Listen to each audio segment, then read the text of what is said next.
Good morning, guys. Morning, Joe. Hey, Joe. Hi. It's actually not my morning, but it's your morning because you're in Australia and I'm in America. So that's how that works. Cool. Good to see you guys. Yeah, I think last time I saw, I'm blessed with having two Davids today. So uh, uh, I guess, David Tan, do you want to start off by introducing yourself? Yeah, happy to. Yeah, thanks for having us, Joe. Yeah, So, yeah, I'm David, to disambiguate from Dave Coles. Yeah, so I'm an engineering manager at Zero, previously at ThoughtWorks. So, yeah, I'm basically spent my career building software and ML products in, and lucky to have had the chance to build ML systems in accounting, in real estate and retail, and a bit of LLM engineering in the past 2 years or so. Yeah, and maybe I'll throw it to you, Dave. Thanks, David. So I'm Dave Colls. I worked with David Tan over many years when I built the ThoughtWorks Australia data and AI practice. And as part of that, we delivered a number of ML projects for our clients. I'm currently working with Next Data on the intersection of data mesh, machine learning, and AI. very And cool. caught up with Joe when he was last in Melbourne for Data Eng Bites, and we had a little chat in the corner, and I thought it would be a great opportunity to continue that on the podcast today. It's awesome. Yeah, big fan of Next and what what's happening over there right now. So, but you all also did something interesting. You guys, you wrote a book, which is pretty awesome. Tell me about that book. Do you want to go, Dave? I can show the book. That's Yeah, the book. great. I can talk to That's it. good. So, Hold it back up again. What's the Oh, yeah. what are the animals or birds or whatever you Yeah, put on there? it's a southern tern, apparently. So the backstory was that we had two authors at the start, but our designer gave us three birds. And we followed the thread of how you build ML systems, and turned out that, yeah, it's more than engineering, it's more than just product, it's also how teams scale. So then three of us, came together, and yeah, so three authors, three birds. Gotcha. That's cool. and yeah, the third author who can't join us today because she's off touring around Europe is Ada Lung as well. And so that theme of three comes out a bit in the book. We recognize that building ML solutions and products is a multidisciplinary exercise at the moment. If it ever was the case that you could hire a team of data scientists and put them in the corner and expect to deliver a business product out of that exercise, and those days are long gone. Most organizations build ML and AI products in cross-functional teams. Mhm. And this was a theme that we really wanted to highlight in the book. And as a result, yeah, it's got these three parts. These three themes come through again and again. We look at building the right thing, so taking that product lens. How do you easily test the market product fit before investing a lot in data collection and algorithmic tuning. Then we've got building it right. So what are the engineering practices? And here we borrow a lot from the software engineering world to tame the complexity of ML systems. And then we wrap up with a look at building it in a way that's right for people, or a humane approach. So what are the team dynamics in environments of uncertainty and diverse backgrounds working together to solve complex problems? But also, we realized through this exploration of how do we make teams effective, that there's also a lot of factors outside of teams that make them effective. So this is the wider organizational context. If you're working in a central analytics or data science team, trying to serve a huge number of organizational stakeholders across different domains, that's a pattern that's not set up for success. And so we look at team topologies as the model between teams, another layer of effectiveness so that within a particular team, you can look beyond to the wider organization and identify the factors that might make your team more or less effective that are outside of your team.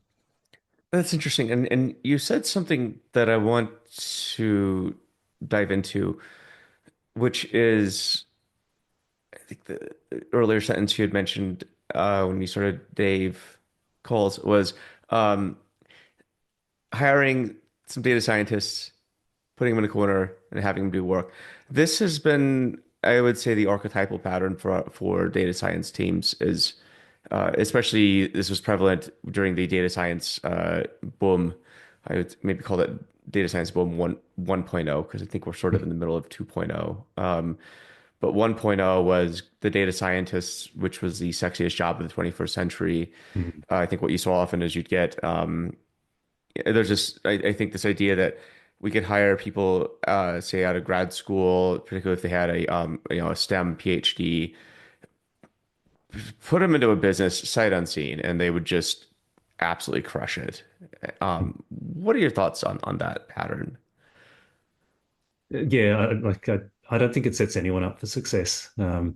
As you said, coming straight from grad school or a PhD environment, where you've been doing some amazing stuff with maths and code and data, but over a long time frame and with a very specific focus and a consistent focus, then get dropped into a modern technology business, expected to work in a cross-functional way on very short time frames in a very iterative manner. That's that's not a pattern that sets either party up for success, the business or the data scientists that are being brought in. When the reality is that products are built in cross-functional teams and in short cycles. And we really need to look at how we put our teams together to get the most success. I'd seen numerous organizations, back in that V1.0 data science is the sexiest job of the 21st century boom. But also, I mean, just talking to friends the other week, that there's still this pattern of functional specialization in organizations. We have a front end team and we have a pipeline team. They're both working together to deliver features to an end user, to a customer. But if we keep them separate, then we don't get that flow of work. We don't get that early feedback. And when we try and put the two parts together, they don't match up. Yeah. And so, yeah, talking to a friend recently, he said this was exactly his experience, that two separate teams had spent 9 months getting nowhere. His first action on joining that environment was to ensure that together those teams delivered a single feature through to the user, and that started to unlock their productivity and their flow, and really improved the working environment for everyone as well. So I think, yeah, my thoughts are that our starting point should be multidisciplinary teams for delivering these solutions, cross-functional, end-to-end, or in the team topologies model, stream-aligned teams. But given that that's the starting point, we all know that things get complex from there, especially the number of itties that teams are expected to cover these days. If we architectural cross-functional concerns, then we need to start looking at how we support that stream-aligned team that can work with minimal dependencies. We need to look at the wider organization, how other teams support them. Got anything you want to add, David? Yeah, I think the lived experience of working with teams who's kind of started as with functional specializations, like there's a science team and then there is an ops team. It's kind of classic DevOps divide, which, the whole DevOps comic, if you remember, this giant crashing ball breaks the wall. We come together, we get fast feedback. So I think in at least two teams that I've worked with, that was the first maneuver we did, which was the inverse Conway maneuver. You've got Conway's law, you've got two teams, the architecture and the repositories and the pipelines map and reflect that silo, and a lot of rework, a lot of handovers, long feedback cycles. So yeah, when we did that inverse Conway maneuver, brought the team together, then instead of a PR from a pull request from a scientist that takes maybe like 2 weeks to get reviewed and back and forth, kind of we get that fast feedback in a desk check within like 15 minutes or 20 minutes, you get that fast feedback. So that was a kind of quick tactic that I think many teams, is a low-hanging fruit that's kind of quick wins for the team. And I think another element that came up in our experience working with different data teams, ML teams, is the aspect of trust. So it sounds a little bit soft or waffly, but there is this immense psychological barrier when you're in two teams. We've got our agenda, our backlog, our roadmaps. But when you kind of organize the team towards the same common goal, then that trust is easier built rather than having two teams. So when there's not that trust, then a simple conversation becomes like a 2-week agenda with a pre-read, with architecture review. So it's just, I guess, thinking about for the context that people find themselves in, what are the missing feedback loops and how we give the teams and the practitioners the fast feedback they need. So that's one of the levers that we've seen work really well for ML teams. That's really interesting. So your book is effective machine learning teams. What makes machine learning teams different than, say, a data team or a software team, or you say a front end team or a back end team or whatever? Why the distinction of machine learning teams? What makes them different? Yeah, I think machine learning can be orders of magnitude harder than software engineering.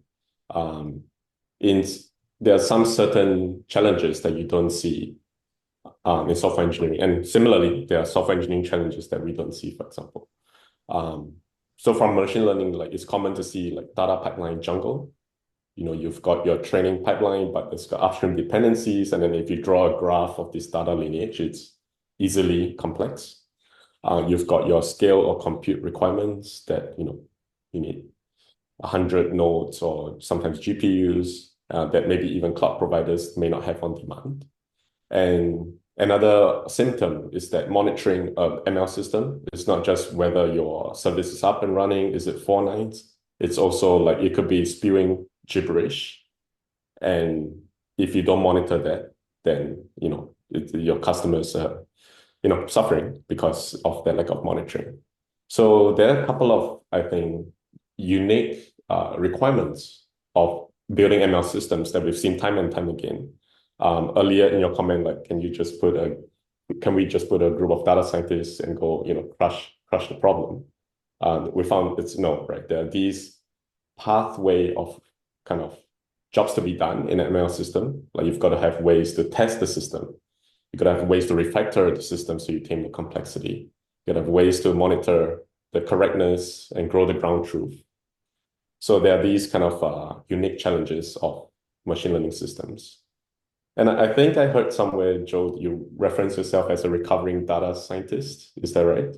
I don't wonder Yes. if you have kind of what your view about, that side of yeah, ML systems, what your take on it is.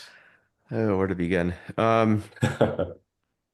Well, I mean, I've been doing quote data science, I think before it was officially a term, but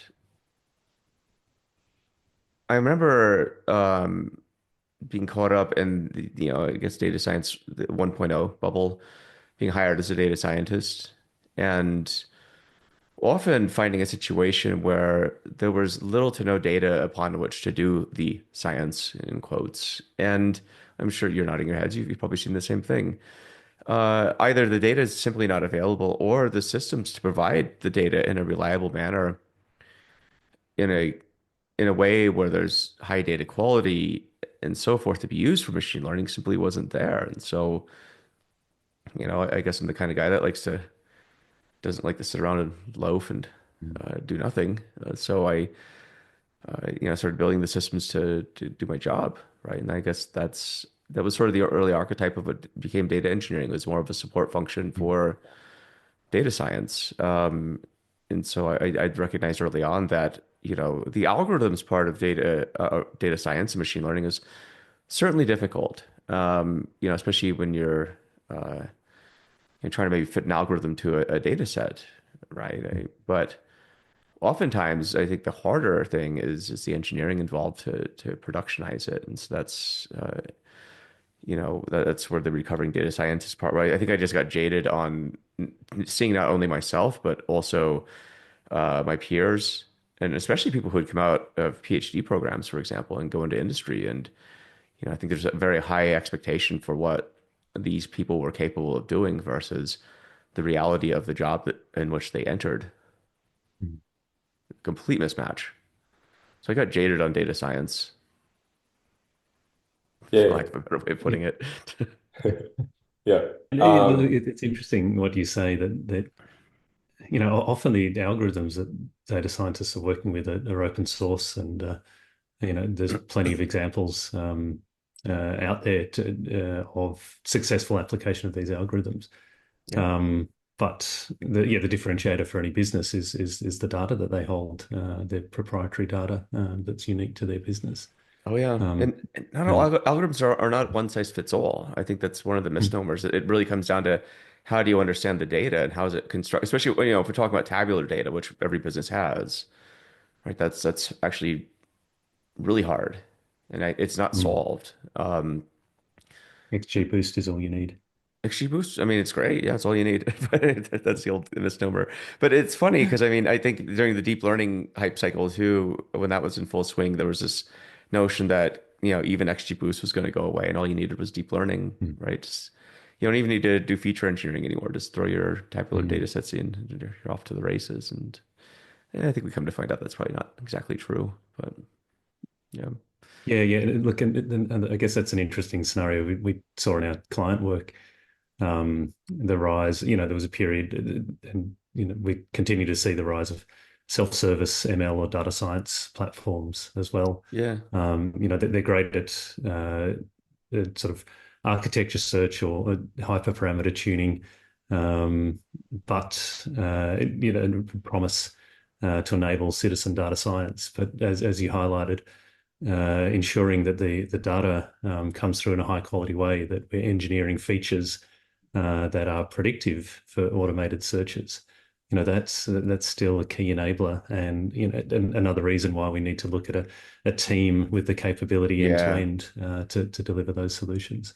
For sure. Now, one thing that I hear often is that there's one thing I see often, I should say, on social media, which is obviously the source of truth for everything, is there's an archetype of different types of teams that you need to have. Like you need to have maybe a ratio of, X number of data scientists to X number of data engineers or ML engineers. What do you think of this ratio way of thinking? Yeah, I think it's maybe emergent rather than a target. But you see, depending on the shape of team, and so this is some of the detail we explore in the team topologies model in effective machine learning teams. Depending on the shape of team, the role they play in the organization, you might have a different ratio. So starting from that fundamental unit of scale, which is the stream-aligned multidisciplinary team, where you've probably got product, AI, data engineering, and maybe some software engineering in equal ratios in that sort of team. Mm, Uh, but as the use cases get more complex, and or the ML or AI organization within a wider business gets more complex, then that sort of team isn't going to enable you to scale forever. If you continue to add more stream-aligned teams, you'll keep solving the same problems over and over again, and won't see any returns on scale. So then we see there's kind of two other patterns that you might use to scale those stream-aligned teams. And in team topologies, they're called a complicated subsystem team is the first kind of pattern. And how I describe that is it evolves around a common set of business problems, which have a common set of techniques applied to them. So yeah, mm, you said algorithms aren't one size fits all. In particular business domains, you're probably going to be focused on a particular set of algorithms, like regression for valuation versus natural language understanding for content moderation. mhm. And so that's another type of team that you might see, a complicated subsystem team or a domain machine learning team is how I've described it. And so in that team, you might see a higher ratio of data scientists and data engineers in that team because they're really focused on creating a differentiating capability for the business that multiple product teams can draw on.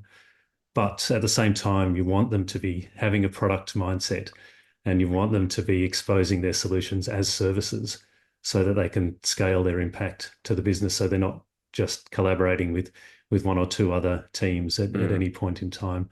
The interaction modes, I guess it's worth calling out here, is a key element of the team topologies model as well. Often we sort of focus on the team shapes, but what actually drives the team shapes giving any one team a manageable number of interactions. So you could Hmm. have a high bandwidth collaboration with one or maybe two teams at any time.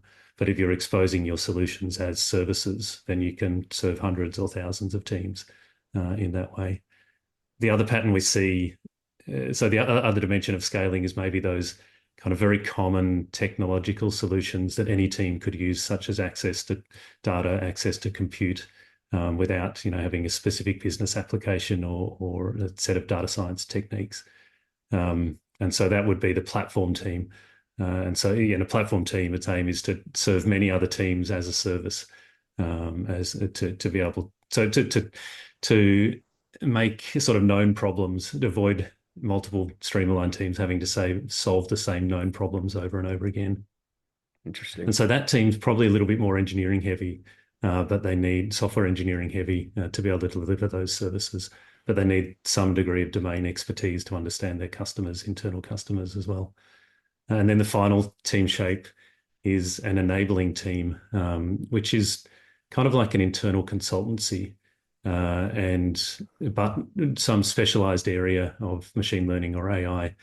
And rather than kind of scaling known problems, they're taking novel problems that every team faces, but in maybe a different way, such as responsible AI or privacy or something like that.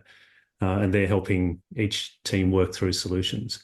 And so there, you've probably got deep domain expertise in that area of enablement in that team. And so data scientists with that deep expertise, for instance.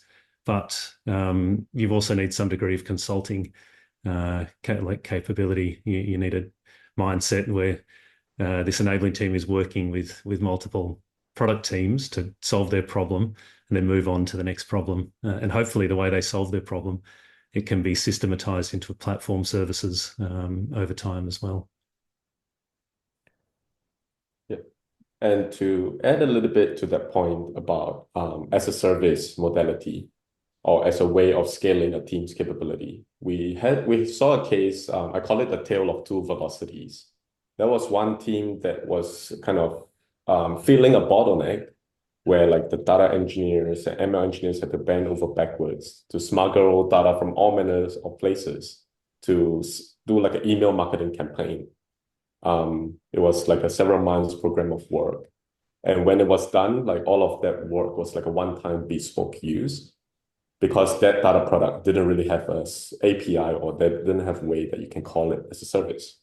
And on the other hand, there was another team that built a similar thing, kind of a recommendations model. Like for this user, I'm going to show this set of products. They built it for one bespoke streamline team. For let's say it's an email marketing, but then it was encapsulated as a data product that the mobile team can call and the web front end team can also consume. So that team, that complicated subsystem team, once they have built that recommendations data product, that encapsulating that as such, enabled them to scale and then move on to the next fun problem to solve. Interesting. Dave and David, you both mentioned something that I think y'all should talk about, your ex thought workers. And there's this notion, Dave, I think you said product mindset. David, you mentioned data product. These are sort of the terms du jour in the data world today. But by my reckoning, I don't think that there's an agreed upon definition or vocabulary or way of thinking about these things. How do you describe a product mindset? And I think data products, which I believe are related to each other, right? Hmm. How would you go about describing these to people? Well, yeah, I think it's about first up building something that solves a problem. So thinking about a product as a solution to a problem rather than something you produce. And so that means understanding the needs of the users of that product. And so, I guess to contrast with how it might often be done in organizations, building a kind of single view of a customer. It's often a long analysis exercise that results in a one size fits none solution because every part of the organization has a different need for that view of the customer. And, they want an authoritative view. They want to understand authoritatively from the domains, what a customer looks like, and they want to be able to customize also their application of the data to their needs. But if you go through this exercise of building a customer 360 data set without understanding those different needs, then as I said, you end up with a solution that doesn't meet anyone's needs. And so that's a counterexample. That's not product thinking. Product thinking is maybe having a different view of the customer for each consumer according to their needs. So you might look at clickstream data, and your marketing team might have a very different set of needs to your security team from that clickstream data. And so first up, it's understanding the use case. Then when it comes to like delivery of this as a thing, turning it into a thing, you need to bring that thinking around not just desirability, as we talked about what the user wants, but the feasibility and viability of building a solution that's sustainable longer term. And so that's where engineering practices come in as well. And the design of teams that rather than deliver something that gets forgotten about or no one ever uses, we're actually deliberately trying to build long-lived assets rather than data inventory in the organization. Mm. What are some anti-patterns you see right now with data products? I think a common pitfall is building a product without a need. It's very easy to get caught up in the feasibility. Like technically, can we build this? Or, but not collaborating, I think, with product. So that's a common failure mode that we've seen, which is go along and spend $500,000 or however many months to build something because we think people want it. But yeah, even just simple kind of product thinking practices or hygiene that would have tested that assumption that people want this or this is going to help our customers. Simple testing through customer research, product discovery, that could have saved or given us that fast feedback in a week or 2 weeks of a product sprint or discovery instead of 6 months of investing everyone's time. So yeah, I think that's common failure mode. And the faster we can have that discovery in a cost-effective way and decide to pivot or persevere based on the signals we receive from customers, from business, then that will save, I think, teams a lot of time and money and morale. I think, and I know you're a fan of Lean as well, Joe. I think there's a sort of failure mode in trying to inspect quality into data products rather than address quality at the source. Yeah. It leads to a lot of over processing and waste in the and low quality data products that don't build trust from their consumers, and hence undermine the value. If we don't make an effort to go right back to the source and understand how we build quality in from the point of data capture. I do have a question Yeah. for you because when I'm at conferences, I'll look at some of the products that vendors have, and I'm seeing data products popping up as a feature almost. Like Mm. I will share a database table as a data product. In your minds, is that a data product, a database table as an example?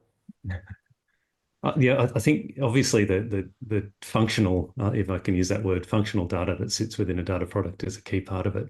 But there's so many cross-functional concerns you need to consider to actually make it a data product. Like it needs to, you need to have all of the governance capabilities and metadata capabilities around that data set, that functional data set, to make it a data product as well. So, with a claim like that, I'd look at what else is supported beyond being able to access a data set. Well, if that table tells me what my customers are going to buy, then arguably it can be a data product. But there's so much upstream that needs to happen, and there's no magic that's going to create a table that tells you, what your customers are going to buy or look at next. But yeah, so the team and the effort and the resources that go into creating that thing that's going to solve a business problem, for example, telling us what our customers want, that would be a better product. But yeah, it's hard to kind of get that off the shelf without that domain expertise. Yeah, it kind of reminds me of what happened with data mesh, where vendors were pitching data mesh uh, tools. Like, Mm. you just share your data, and then you have a data mesh because you're sharing and collaborating on it. Therefore, mesh. And that was, I think, around what 2021, 2022. Then ChatGPT happened, and all of a sudden, everyone just pivoted to being an AI vendor. So they quickly lost the data mesh polish on it. But yeah, interesting aside. But I guess on the notion of data products, is there a parallel notion of an ML product? Well, yeah, I mean, if from one perspective, like an ML product is just a data product with a fairly complex transform. Yeah. Yeah, a learned transform. Yeah, maybe multiple stages. But then it also depends on this kind of boundary between the analytic and the operational world as well. Mm, So yeah, I think, data products are kind of conceived mainly in the analytic world. Whereas if you're doing live inference, you don't necessarily have a sort of materialized analytic data product in the ML space. Yeah. Whereas, yeah, if you're doing batch inference, then now you have potentially another table yeah. of customers with propensity to do something, and that sort of sits neatly in analytics space as a data product. Hmm. But yeah, if you're looking to do it, yeah, live inference, then maybe you're looking at an API, a software service instead. Got it. I wanted to call back to an earlier point, maybe 3 points back on the lean and what Dave was mentioning about the deadly waste. So Dave has this fascinating talk. I think it's called the seven deadly wastes of data, something like that. Do you want to talk about Yeah, that a little just bit as a seven failure wastes. mode? No Okay, no judgment on whether deadly. they're deadly or not, but they're certainly wasteful. Yeah. 7. Okay, let's talk about that. Sure, yeah, I'll try and enumerate them. So we start with overproduction. So this is building things that customers don't need, and that means that yeah, every activity you do is wasteful if you're building something a customer doesn't need. It can be hard to figure out exactly what customers need. We need to iterate and experiment to do that. But yeah, as David said, if you go ahead and build something that no one uses, that's a form of waste. Then I'd probably look at inventory. I think it's a particularly pernicious thing, and it's not well managed in the data world. Often it's incentivized by vanity metrics like the amount of data we hold. Mm, And the number of programs I've seen that have reported just the size of their data platforms without any connection to business value. Um, yeah, inventory is like recognized as a lean waste, and that's data in process that hasn't reached a customer use case. So it could be something we've collected and we haven't processed. It could be something we've processed into a model internally, that no one uses.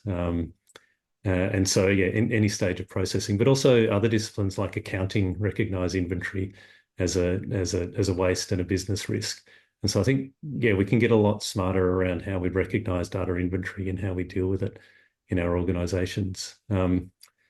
Like over processing is one. So yeah, doing more work than is required. This is correcting quality downstream of the issue, attempting to correct quality downstream of the that issue happens all the rather than time in addressing the source. analytics. It does, exactly. And yeah, I'd say that's, if you look at it through a lean lens, then you say that that's over processing. Yep. I think a really interesting one is the waste of transportation. So Yeah. you'd say we're dealing with digital data. We can copy it perfectly from place to place. And lean says transportation can damage products during their manufacture and creation. Like, how do we damage digital data? I would say we damage it by losing its lineage. If we don't know where it's come from, if we can't trace it back to its source, then we lose trust in the data. Internally, it's damaged. We may not be able to satisfy compliance requirements. There's a whole range of ways that by losing that metadata through transportation, we damage the data we're working with. Um, Now there's motion, of course. In lean, this is people doing unnecessary tasks or overly complicated tasks that could be better automated. The amount of analytics that happens in Excel spreadsheets, there's a good reason for it when you're exploring what needs to happen. But at some point, we need to look at automating those valuable flows, and that's eliminating the waste of motion. Um, we have waiting as well. Waiting is like one of the big motivators for stream-aligned teams and for the team topologies model. In some research that I did years ago, we worked with a delivery group that was transitioning from waterfall to a dozen or so agile teams. And what we found was that as those teams could largely deliver end to end, but as soon as a piece of work went outside of one team and depended on another team, it would take 12 times as long as a median measure to get done. Oh, The median cycle time went up from 2 days to 23 days in wow. that scenario as soon as the piece of work went outside of a team. And so waiting, it can be invisible. Some good reading on this front is Don Reinertsen's Principles of Product Development Flow It's a good and book. making cues visible. Yeah, Hmm. and so the waste of waiting can be particularly huge. How am I going? Am I 6 or 7? I've lost I think track that was because 7. Because we've I'm got looking at defects because is the there's final the one. there's the yeah there's well I'm looking at the 8 wastes of lean. And then I'm like wondering why did you say 7? So I'll get into Yeah, that. yeah. I But think there's been an eighth added since Yeah. based on the framework that I adopted in this case. I think the eighth was talent. Like after all of that motion and over processing and all of that toil, then we lose talent, if I recall Mm, correctly. Yeah. yeah. But and what's interesting in the data space, and I think if we talk about the history over the last decade or so, is we kind of have an operational lens of we have this data factory or this data supply chain. Every day we run it and it produces something. But as data engineers, and we're actually working on reconfiguring that factory to make new products in new ways and improve its processing. And so taking the lean lens, we can both look at the sort of manufacturing operations perspective of data, but we can also look at the knowledge work, software engineering exercise of redefining that, re-engineering that software-defined supply chain for data in organizations. So we can actually take, those 7 wastes and we can look at them through both the operational and the knowledge work lenses. mhm. Makes a lot of sense. I like the way you articulated that too. That's really good. So Well, thanks. yeah. Well, I mean, I think it's sort of the encroachment of lean onto data and ML now. We've had I mean DevOps has done this for years, but then I always joke that data and ML are about 10 years behind where software's Yeah, been. yes. So um and DevOps, I mean that's an extension of lean. At the end of the day, it's about continuous delivery of high quality products that people want in Yeah. software, right? In the days before DevOps and Agile was exactly what you described with the waterfall mentality. And it's interesting because even waterfall, if you look back at the original waterfall people, it actually people took that in a weird way too, because it's like it's command and control. But the original waterfall people actually allowed for iteration, which I thought was Mhm. interesting. So, um, And yeah, and I think it is like if you actually look at the principle of fast feedback, like in a waterfall environment, you can still find ways to get fast feedback. oh, for sure. That was, yeah, actually like a big part of my early career working with physical engineering industries, building Mm, virtual prototypes and simulation tools. So how can we shift that learning earlier in the development cycle by doing it in a virtual environment rather than in the real world? right. Makes a lot of sense. Kind of switching gears a bit. So, y'all wrote a book. What was that process like? Yeah, it was longer than we thought it would take, but it's good. The story I tell is like I thought we set out to write this book because we know so much from our delivery practice, from building ML systems. We want to share these ideas. And through writing, I realized, oh, there's so much I don't know. So Mm, it's been really great, exploring different threads, themes. We started approaching it as an engineering problem because I'm an engineer by trade. So I thought, okay, these ML systems are hard. There's pipeline jungles, there's tech debt, there's 400 line Python scripts. So if we can test these systems, then we can refactor it, then we can get fast feedback. But then as we pulled this thread a little bit more, we realized that product comes as we just discussed. Then we kind of spent 2 chapters fleshing out how we do product discovery in ML systems and the experimental and uncertain nature of ML systems. Sometimes you do have to spike things out. You do have to build a prototype instead of just kind of whiteboarding or workshops. And then as we pulled this thread a little bit more, we said, all right, we can do product well, we can do engineering well, we can have many stream aligned teams, but then we still see the problem that Dave described, where you have multiple stream aligned teams delivering stuff, but reinventing the wheel repeatedly. You see Conway's law at work. You see toil and bottlenecks. You see data not being there, platforms not being there. And then that brought us to learn that it's also a team problem. So Dave mentioned the rule of threes or the theme of threes in our book. So the as it landed, it became product engineering and teams.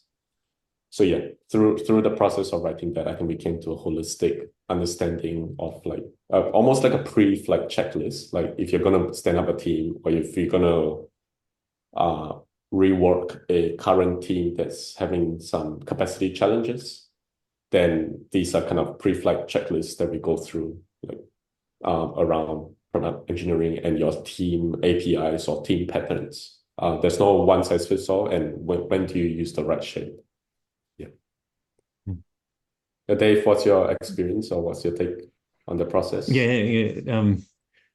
For me, like, as David said, I thought I had a lot to share. I've been as a consultant working one-on-one with people, building a shared understanding in an iterative way. Writing a book really needed to be clear on what I was trying to say to a really wide audience, and yeah, revising and revising again, and often it was leaving a lot of things out. What was the challenge? So I think, yeah, knowing when to stop, and each chapter in our book could potentially be another book in its own right, and especially when we focus a lot on the engineering practices to maintain to tame that complexity through the core of the book. But if we look at the product introduction at the start, we reference a lot of different techniques in there. We look at the team dynamics section. We reference multiple entire books in that section. So it was really a question of where to stop and how to package something that someone we'd never met could pick up and make effective use of in their daily work was the big challenge.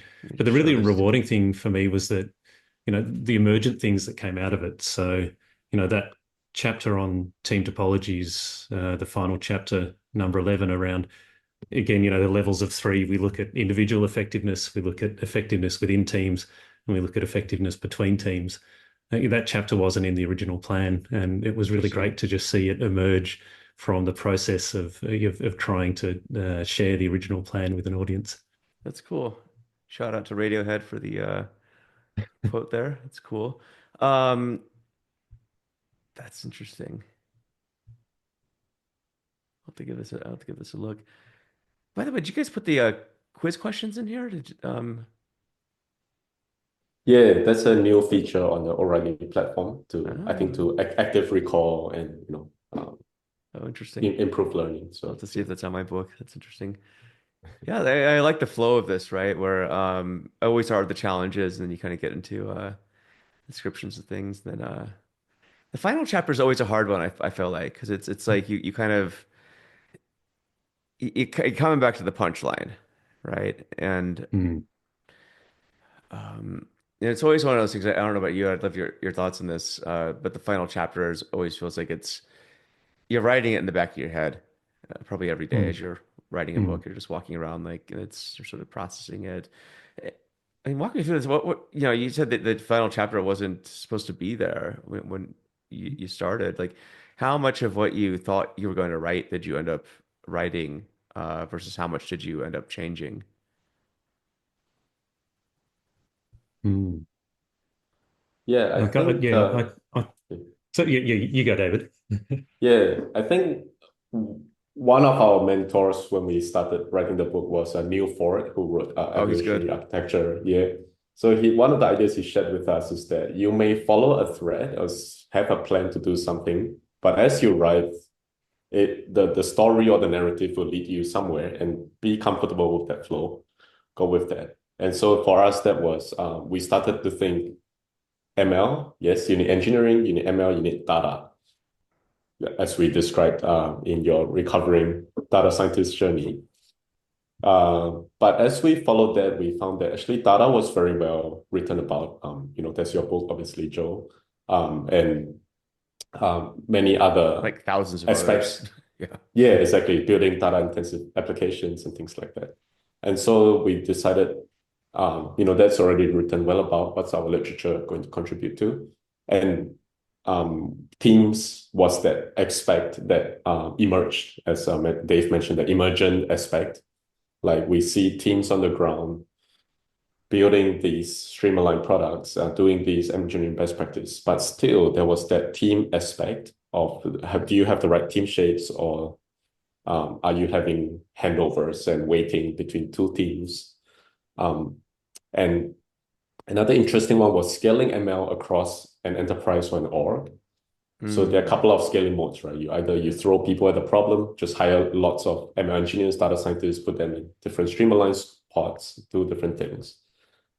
Um, or you can centralize totally. And the lived experience of that was that team feels like a bottleneck. They can't service every need in the organization. So then we kind of explore what are the patterns that we've seen work, like slicing by domain, what Dave mentioned about complicated subsystem teams. Um, so yeah, I think Teams was an emergent property that was in the reality of how practitioners do ML that wasn't there at the start, but we're really happy we landed there. That's cool. Yeah, and yeah, as you said, it's good to start with the challenges, and we had a kind of protagonist and who was working through the challenges of working in ML in complex environments, and now as we kind of ticked off each of those things to address, got up to the team dynamics section, and you asked, what did I leave out? I thought I'd have a lot more dimensions to talk about, but in the end, I boiled it down into kind of trust. But within trust, uh, people working in team environments having an understanding of the research and the models that we use for teamwork currently, and to be able to put themselves in someone else's shoes. And so there are referenced a bunch of kind of standard things like Tuckman's stages of group development, like Belbin's team Mm. roles. I'm a resource integrator, so that's why I keep bringing newer information into the work that I do at any point in time from a Belbin team role perspective. And so a whole range of models like that, so that individuals in a team have a framework to understand their relationship to the rest of the team. So trust was one, then communication, how we talk, building on trust, how we talk to one another through different channels in, very complex distributed environments that we tend to exist in currently. And then I had to look at progress, like meaningful small progress, the power of small wins, and the role that teammates can play as catalysts in that as a really important driver for team dynamics in digital product development, ML product development, and diversity. We talk about cross-functional teams. We need to bring those diverse perspectives and diverse experience and diverse backgrounds at multiple levels into teams. And so then that meant the team dynamics chapter was, had fewer focuses than I'd initially anticipated. But as I kept thinking about our protagonist and the problems that they were facing, and the engineering solutions we proposed, and the team dynamics frameworks we proposed, that Radiohead lyric was echoing through my head. I've given all I can, all of these things within my locus of control in the team, and it's still not enough because I know that there are factors outside of the team that are affecting our effectiveness. And so that was where the final chapter came from. Like we need a framework to look at what's happening outside of the team as well, so that you could either from the within team perspective, you could look out and say, well, that's the environment I'm seeing, and this is an issue that we need to resolve. Or as a senior leader in an organization, looking down across multiple teams, you can identify the anti-patterns or the areas for improvement. Oh, that's a big one too, because it's all these outside forces that impact your team that I think Mm. people feel it's sort of like the the gravity of dark matter, for example. You can't see it, but it's omnipresent and Yeah. you can ignore it at your own peril, I suppose. But it is a huge force. It's the force that I think operates throughout all departments and companies, right? And it's sort of this Mm. Conway's law sort of hints at this back in his old paper about like subcommittees, and I think all this work was fascinating. Read it was like he had all the graphs and nodes and stuff, which is quite ahead of its time. Um, but it's that whole notion is interesting because I think it's something where I think we people ignore it because it's like we're even if you're a quote delivering data products, whatever, like it's easy to ignore the external concerns in the company. But I notice when I talk to leaders of say heads of data, for example, or heads of technology. I mean, a lot of their time is spent interacting and aligning with other leaders who are probably Mm. equally confused about the dynamics of how all these teams are supposed to operate, right? So, yeah, And yeah, that like these value flows often cut across different leaders' areas of responsibility they always too. do. Yeah, yeah. Yeah. So that's an extra challenge for those in those positions to manage within their domain, but also in a way that across domains line them up to uh, deliver value to the business's customers. Well, data is particularly interesting because it cuts across so many different uh, organizations and departments where And it's yeah, not a clean thing. exactly. Like, oh, well, we're even if you say we're the I have a chief data officer now, and we're the data organization. It's like that's cool, except all these other departments before you came in also had data, and now Yes.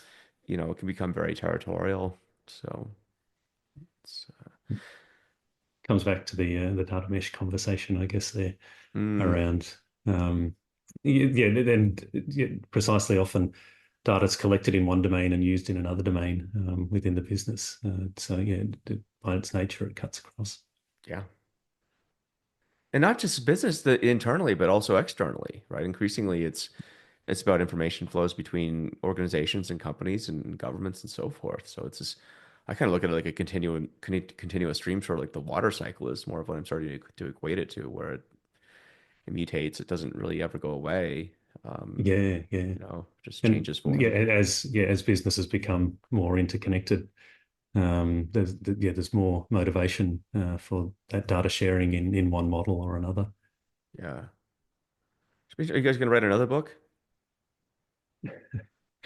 I mean, I like the idea of expanding on this effective teams angle, but broadening beyond machine learning as well, and how work works in data organizations with a lean perspective as well. Hmm. That'd be a great one. Mm. Hmm. That's cool. Are you guys going to take some time off or are you guys going to jump into it? We're just coming into summer holidays here in Australia, so I am planning to hit the road this afternoon, bushfires permitting, as we just Oh, had a you run of have hot those right weather. now. Yes, Oh. yeah. Interesting. Let me So Google that real quick. Bushfires and yeah. I guess you call them bushfires. We call them forest fires here. Let's see here. Bushfires in Australia. Um, It was like 42 degrees on Monday, 2 days ago. And yeah, there was a total fire ban as well. looks like you have them. Yep. Mm. Yeah, Interesting. Well, Melbourne, yeah. Melbourne is it seems like it's a lush area, but I was reading there was actually droughts there years ago. Is that true or Yeah, going back about nearly 20 years now, we had some quite severe droughts. Um, it's interesting. It's got a reputation. Melbourne, it has a reputation for experiencing four seasons in one day. oh, I've They seen it. say, yeah, they say if you don't like the weather, wait 5 minutes. And it sits between the desert and Antarctica, basically, is the reason for it. And so it has a reputation of being cold and drizzly as well, but it actually receives less rainfall than a lot of other Australian capital cities who have Mm, more of a Mediterranean or a tropical climate. So we are at risk of drought, and Australia in general is a very dry country. yeah. So we have to be careful how we manage water.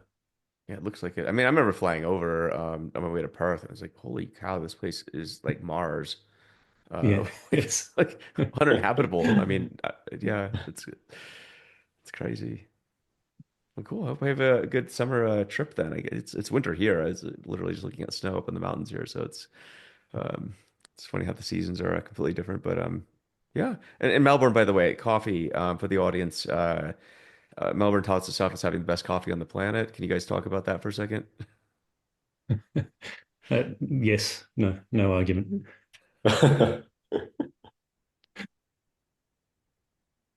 Yeah, Yeah. it's been a journey. Like it hasn't. It's been interesting to see how all the elements come together. So we've got a big migrant population in Melbourne from post-war Europe, and so that drove a kind of a cafe scene. And then probably 20, 25 years ago, Melbourne City started investing in the kind of laneway culture that we see. So, Mm. lots of bars and cafes down at the end of a bluestone alley behind three sets of rubbish bins, serving amazing produce. Oh, it's killer. I mean, I remember when I first I've been going to Australia now for a few years. Shout out to Peter Hansons, by the way, for Data Eng Bytes, the whole crew there.